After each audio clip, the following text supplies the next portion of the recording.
there. The exact terminology and mechanism is not what is essential here. What is important is simply that we are saved through the death of Jesus Christ. By his wounds, we are healed. He died to set us free, to remove our sins, to suffer our punishments, and to purchase our salvation. Dear friends, if God so loves us, why can we not so love ourselves? The death of Jesus Christ prepared the home for us. The death of Christ on the cross prepared, showed, and led us to our heavenly home.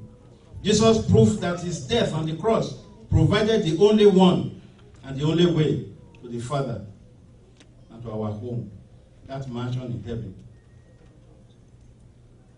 He counselled, do not let your hearts be troubled. Trust in God and trust in me. In my Father's house are many rooms. If it were not so, I would have told you, I am going there to prepare a place for you. And if I go and prepare a place for you, I will come back and take you to be with me, that you may be where I am. You know the way to the place I am going. But Thomas, I don't know how many Thomas I heard this morning, ask him, Lord, we don't know where you are going. So how can we be there with you? And Jesus answered, I am the way, the truth, and the life.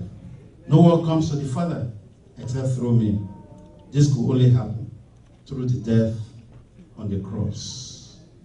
This reminds me of the story of that little boy who wandered away from home, like my children did one time when we moved here. Shewan and Dami. I think the second day we moved to the country club place. They excitedly took their bike. You know, we are living in the north side, where children have no way to play. And when they got there, they took their bike and rode away. 10 minutes, 15, 20, 1 hour, we didn't see them. The mother was already crying. And I was already becoming a man. All I needed to do was to call the police. And the police came, said, what happened? I said, I don't know. I didn't just see them again. I said, okay, don't worry. They probably rode somewhere they cannot find their way back. I said, don't worry, go and sleep. We'll bring them back.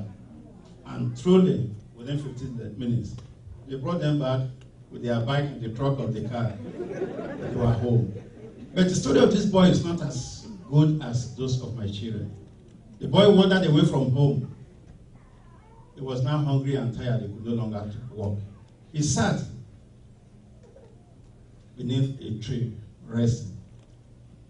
And a sheriff came and said, hey boy, I have noticed you about 3 times flying this route, and you are still here. What's happening? The boy told the sheriff, I cannot find my way home. What is your number? Home number? He didn't know. Phone number? He didn't know. Direction? He didn't know. Then the sheriff said, how do we take you home? And the boy said, beside our home is a church with a long tower, with an old and rugged cross. If I see this cross, I will get home.